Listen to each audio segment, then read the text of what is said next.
looking.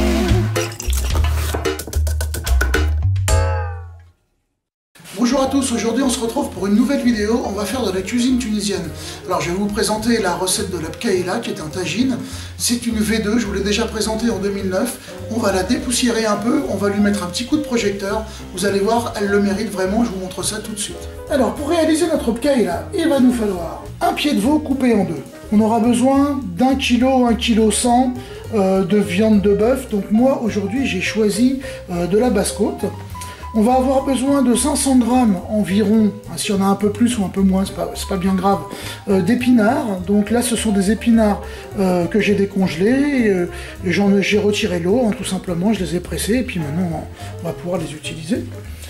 On va avoir besoin d'environ 350 à 400 grammes de haricots blancs, donc là, ce sont des haricots lingots. Donc ils ont trempé pendant une nuit entière dans de l'eau, avec un petit peu de bicarbonate, pour les rendre un petit peu plus digestes. On aura besoin d'une tête d'ail complète, voilà. On aura besoin d'une botte de menthe, une botte de persil ainsi qu'une botte de coriandre. On aura besoin de 2 gros oignons, également de l'harissa, une bonne quantité et du poivre noir. Voilà. Pour accompagner, parce que c'est un plat qu'on accompagne en général avec de la semoule de couscous, on aura besoin de semoule de couscous. Alors la semoule de couscous, vous avez déjà la recette pour la faire de la façon traditionnelle sur ma chaîne, donc vous faites une petite recherche, vous la trouverez sans aucun problème et vous pourrez accompagner votre bkaïla avec. Bien entendu, il nous faudra une quantité d'huile d'olive ainsi que d'une huile neutre comme une huile 4 huiles ou alors tout simplement une huile d'arachide fera très bien l'affaire. Voilà, pour commencer, j'ai pelé les gousses d'ail puis je les ai coupées en deux. Et puis j'ai coupé les 2 oignons en lamelles.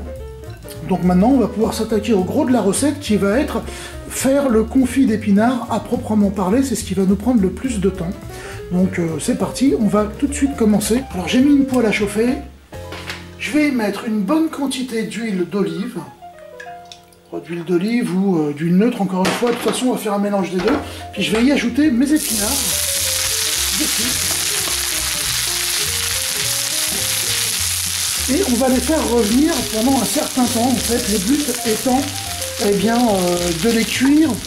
Donc ils ne devront plus du tout être verts, ils vont devenir noirs et craquants, on va dire. Donc c'est un peu particulier parce que ce sont des préparations que je n'ai jamais rencontrées ailleurs.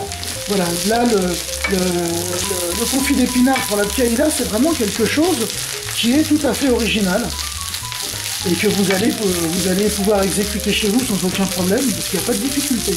Alors la seule, je dirais, difficulté que vous pourriez rencontrer, ça serait de le brûler, parce que le but va être de ne pas brûler l'épinard, bien sûr, mais de le faire cuire.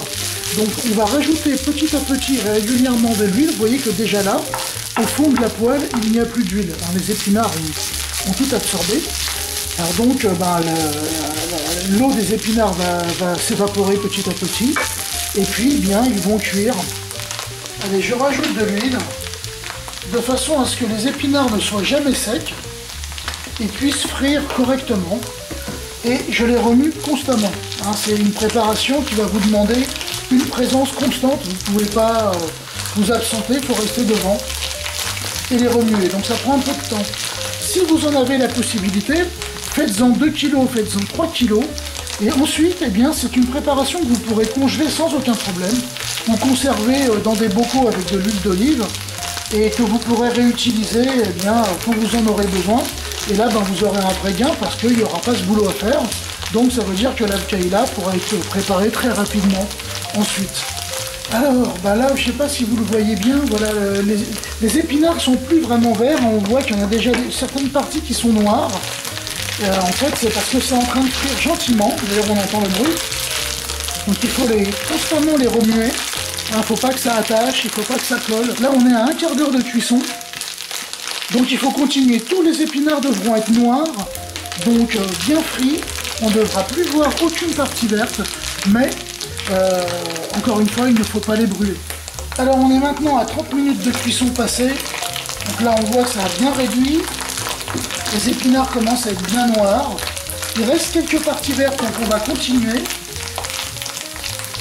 Mais on est en bonne voie d'obtenir notre confit en bonne et due forme. Voilà, on est à 50 minutes de cuisson, donc on a quasiment terminé la cuisson. Donc je vais laisser encore 2-3 minutes. Et là on voit que le confit est vraiment bien noir. Vous voyez, je ne sais pas si vous le voyez bien à l'image, hein, mais il n'y a plus de verre. Le bruit qu'il fait en plus, c'est vraiment typique de la fin de la cuisson. Écoute ça.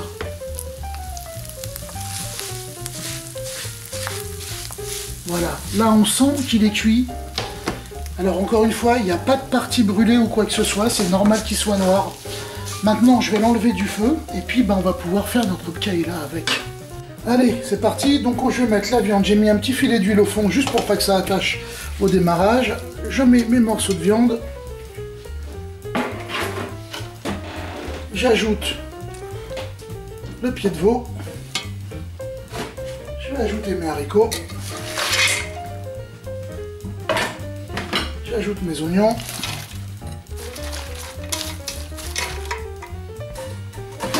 J'ajoute mes herbes ciselées. Hein.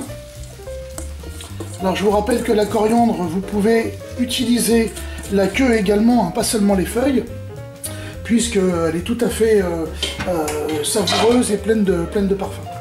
J'ajoute le confit d'épinards. Je vais ajouter une cuillère d'harissa.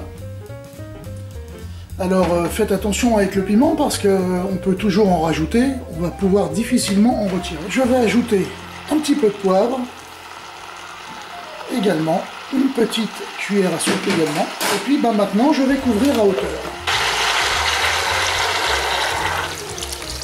Je n'oublie pas d'ajouter l'ail bien entendu. Maintenant je vais fermer la cocotte minute.